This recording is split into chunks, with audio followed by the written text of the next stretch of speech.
Good evening and welcome to EBible Fellowship's Bible study in the book of 1 Samuel. Tonight is study number 105, and we're going to begin reading in 1 Samuel 7 and the first two verses. And the men of Kirjath-jearim came and fetched up the ark of Jehovah and brought it into the house of Abinadab in the hill, and sanctified Eleazar his son to keep the ark of Jehovah. And it came to pass, while the ark abode in Kirjath-jearim, that the time was long, for it was 20 years. And all the house of Israel lamented after Jehovah. Now, we discussed in our last study how the tabernacle had to have been brought to Kirjath-jearim in Gibeon at some point during this 20-year period, or even perhaps in the years after. But at some point it was. We know this for sure because of what we read in 1 Kings chapter 3, and actually some other places too. But in 1 Kings 3, it says in verses 3 and 4, And Solomon loved Jehovah, walking in the statutes of David his father, only he sacrificed and burnt incense in the high places. And the king went to Gibeon to sacrifice there, for that was the great high place. 1,000 burnt offerings did Solomon offer upon that altar. So Solomon went to Gibeon, and Kirjath-jearim is in Gibeon. It's one of the cities of Gibeon. And there he offered 1,000 burnt offerings. And the reason is because the altar was with the tabernacle, and it was left in Kirjath-jearim in Gibeon when David took the ark to Jerusalem, and David set up his own tent for it until the house of God that Solomon would build could be built. And that left the tabernacle that Moses had made in the wilderness in the great high place at Gibeon. Now, I believe at another time, after the house of God was made, they brought the tent or the tabernacle and the other pieces of furniture and so forth that were a part of that tabernacle to the temple in Jerusalem. But for a time it was without the ark in Gibeon, and so it was called a great high place. And a high place was what was known as a place of religious worship that was outside of God's ordained place. When the tabernacle was in Shiloh, that is where the Israelites should have worshiped. When the ark and the tabernacle was in Shiloh, and when the ark was moved to Jerusalem, Jerusalem became the place where Israel should worship. But throughout the land of Israel, there could have been found religious objects or relics of historical significance, because we have the history of the Bible. And for instance, when Jacob set a stone for his pillow, and God visited him in the night and spoke of a ladder, and Jacob said that this is none other than the house of God. That place became Bethel. And so it wasn't surprising when the kingdom was divided and Jeroboam became king of Israel in the north, that he established another system of worship, because he didn't want his people going to Jerusalem and Judah any longer. So he established his own altar at Bethel, a place of religious, historical significance, or of biblical significance. And the Israelite people would have been familiar that that is the place that Jacob had communication with God. And so it made it much more acceptable as an alternative to the true system of worship. In other words, the men of old were just as wily and as deceitful as men of today. Today, men take the Christian name and the name of church, and they take the Bible, they take all of the religious trappings, and they develop their gospel. They develop their church, their denomination, their system of worship, and it all looks very legitimate, very much of God. After all, they have the Bible, they have a hymn book, and they have a ceremony that seems fairly traditional, and perhaps they do have a long history, and actually that's how many religious high places develop, based on history. Something happened long ago, and as a result, as it has come down to the generations of believers that follow dare not meddle with what that great reformer said, or with what their denominational stance has been in the confession or in the creed. They do not meddle with these things because, well, it has taken on a special significance, and so men think that they have become so holy. The writings of Calvin or Luther or another reformer are so holy now, and the things that they have been involved with, we dare not mess with them. We dare not try and make any correction to them. And this is how high places work out in our modern day. But let's think more about what happened in the days of the Bible that we're reading about. Now, in 1 Chronicles 16, we read, beginning in verse 37, of a divided worship system that began when the ark was transported to Jerusalem, but the tabernacle remained in Gibeon.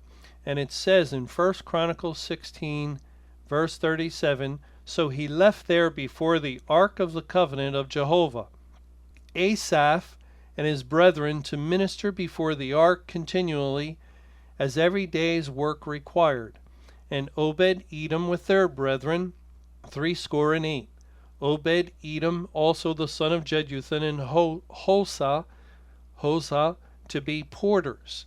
So these individuals, Asaph and his brethren, and Obed-Edom with their brethren, were ministering before the ark. And we know that David had taken it to Jerusalem. But then in verse 39, it says, and Zadok the priest and his brethren the priest, before the tabernacle of Jehovah in the high place that was at Gibeon, to offer burnt offerings unto Jehovah upon the altar of the burnt offering continually, morning and evening, and to do according to all that is written in the law of Jehovah, which he commanded Israel.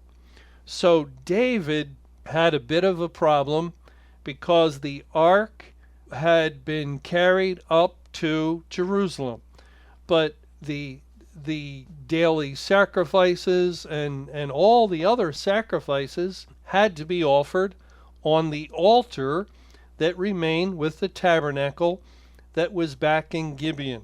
Now, why David didn't just have the tabernacle and the altar and all the furniture of the tabernacle brought to Jerusalem, I don't know. And I don't think the Bible explains or gets into that at all. But this is the historical situation that developed. For whatever reason, the ark was taken to Jerusalem and the tabernacle remained behind. Now, just as the tabernacle remained behind in Shiloh for that 7 months' time when the ark went into battle and then was captured by the Philistines. The ark was in the land of the Philistines, and the tabernacle and the altar remained in Shiloh. Now we know from this that God was not pleased with Israel, that he was actually pouring out his wrath upon them, judging them for their unfaithfulness. And yet they could have continued to offer burnt offerings and sacrifices because they still had the altar in Shiloh. And perhaps they did. We're not told anything about that. But here's what God does say in Psalm 78 concerning the tabernacle. It says in verse 59 of Psalm 78, when God heard this, well, let me back up so we understand what God heard. In verse 58, for they provoked him to anger with their high places, and moved him to jealousy with their graven images. When God heard this, he was wroth, and greatly abhorred Israel, so that he forsook the tabernacle of Shiloh, the tent which he placed among men, and delivered his strength into captivity, and his glory into the enemy's hand. Here, God is telling us through this psalm that he was already angry because of Israel's tendency to worship in high places rather than according to God's own dictates and in the manner that the Lord prescribed. They were to go to the place that he chose and to worship him as God would have them to worship. But, it's so much more convenient if you happen to have a high place that's nearby. Something happened in Bethel, and Bethel's not that far from your location, much closer than Shiloh, or all sorts of high places began popping up. The land of Israel was just full of historical events that someone could have manipulated and began to teach, well, this is a religious holy site, and that is a religious holy site. Just look at the tours they give of the so-called Holy Land today in Jerusalem, and they'll show you places where Christ was crucified and where the body of Christ was taken, and all these places become holy in the eyes of man. And it's like some have developed in our day the idea of worshiping Saturday evening to make it more convenient for people so they can do whatever they please on Sunday, which in our society is probably watching football. And so man has always tried to make the worship of God more convenient, more easy, more user-friendly, to use our modern term, and that has always angered God. No, if the Lord wanted to establish high places under every high hill and grove, he would have done so. But he is the one who set his tabernacle in Shiloh. He's the one who later established it in Jerusalem. And yes, on certain times of the year, the men of Israel were to visit. They were to drop everything and come to worship as God had ordained. But here the Lord finally, as he historically forsook the tabernacle of Shiloh, and again spiritually to establish that picture of the judgment on the churches, he forsook the tabernacle, the tent, which he placed among men, by delivering his strength into captivity, his glory into the enemy's hand. And we read that In 1 Samuel 4, when the ark was taken, and the woman named her child Ichabod, because the glory of Jehovah had departed from Israel. The glory of God had left, which was typified by the Ark of the Covenant. And so it didn't matter that the tent was left behind and that the altar was there and other religious trappings. None of that mattered at all. God had forsaken them. Just like in the churches and congregations when the Holy Spirit, the Spirit of the Lord Jesus Christ, departed out of the churches of the world. Well, the churches still have all the religious trappings. They have their buildings, their pews, and the Bibles in the pews, and their hymn books. They have the pastor and elder and deacons, the spiritual authorities that were once established by God. They have everything, and it's all right there. And so they continue to worship, probably just as the inhabitants of Shiloh continued to worship at the altar and at the tabernacle, minus the Ark of the Covenant. And yet God didn't accept that worship. And notice that the place of Gibeon, after the ark is taken to Jerusalem by David, it is called a high place. Yes, it's a great high place. Really, you can't get any more spiritual or religious significance than the tabernacle that Moses made in the wilderness and the brazen altar that Bezaleel was commanded to make.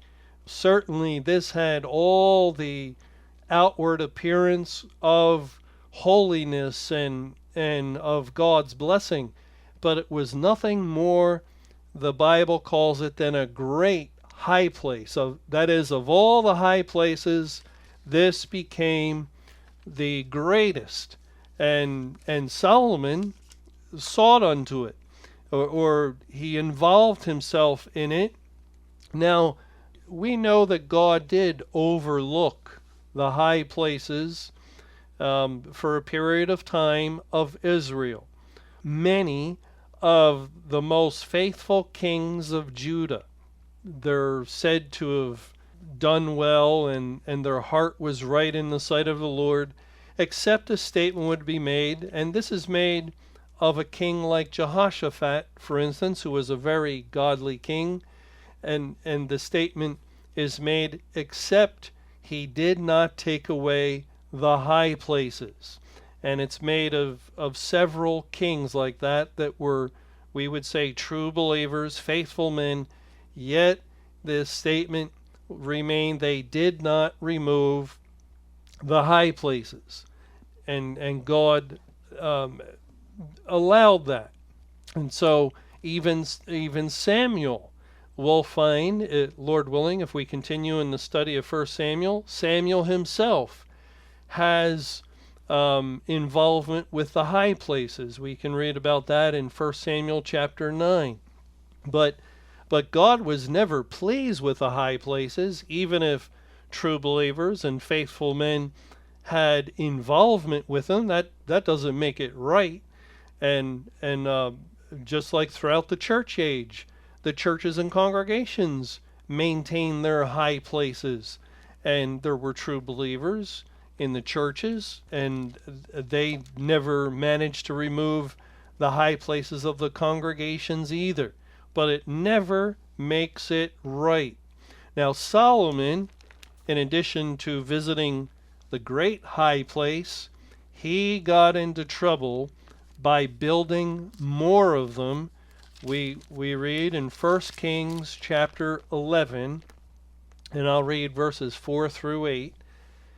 It says, "Therefore it came to pass when Solomon was old, that his wives turned away his heart after other gods.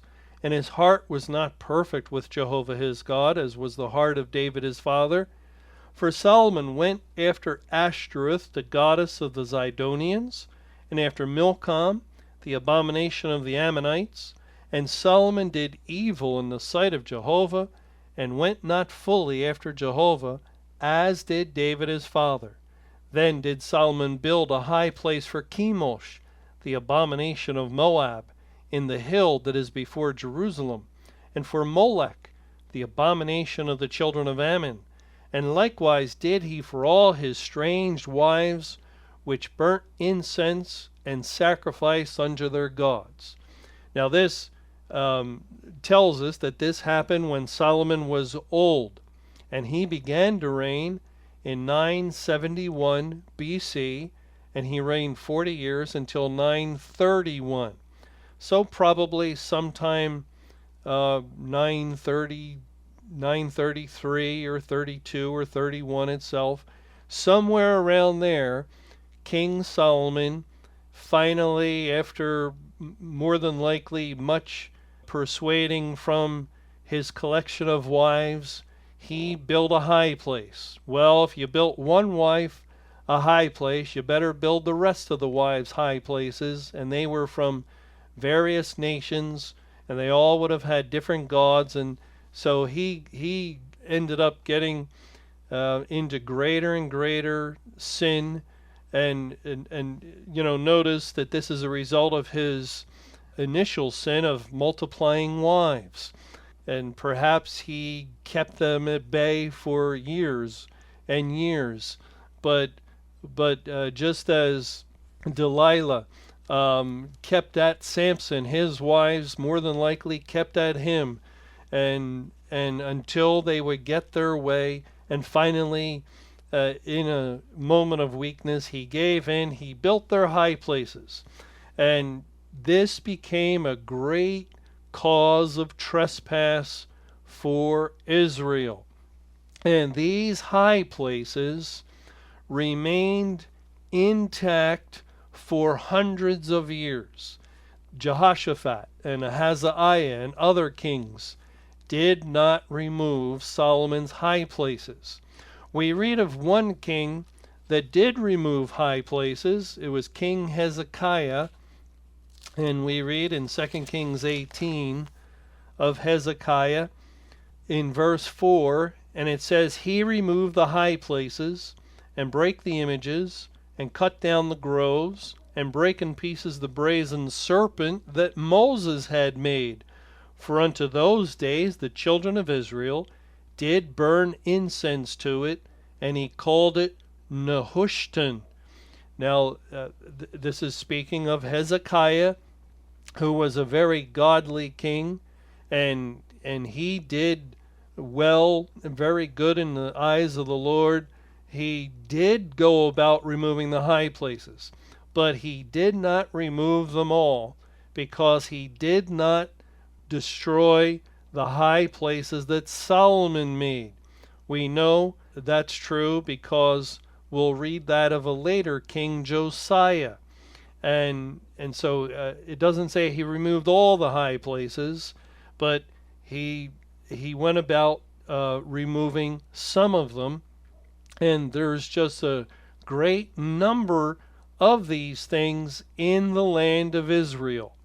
And when God says, as he does in some places, that Israel was involved in idolatry or false worship under every tree and on every high hill, we tend to take it as hyperbole, but actually there was an enormous number of high places. Just to get an idea, look around at the churches. How many high places do they have? And variants of the same in the different denominations. That these things tend to take on a life of their own, and man is quick to make them and even quicker to multiply them. And so it was not an easy task to remove them. Notice that also Hezekiah break in pieces the brazen serpent Moses had made. So not only places, but things that God had been involved with in the history of Israel. And it was the Lord who commanded Moses to make the brazen serpent. so those who were bitten by serpents might be healed. And there was nothing wrong with that item, with that object, except in those days the children of Israel began to burn incense to it. They began to apply or give it a spiritual and religious significance God never intended. So even though God commanded it be made, and of course he had his reasons for doing that, it was correct of Hezekiah to break it in pieces. And it's the same thing with the tabernacle. God commanded the tabernacle to be made. But if men were going to treat the tabernacle without the ark of the Lord in a very religious way, well, that also would not be pleasing to God. We'll continue looking at high places a little bit more before returning to 1 Samuel 7 as we get together in our next Bible study.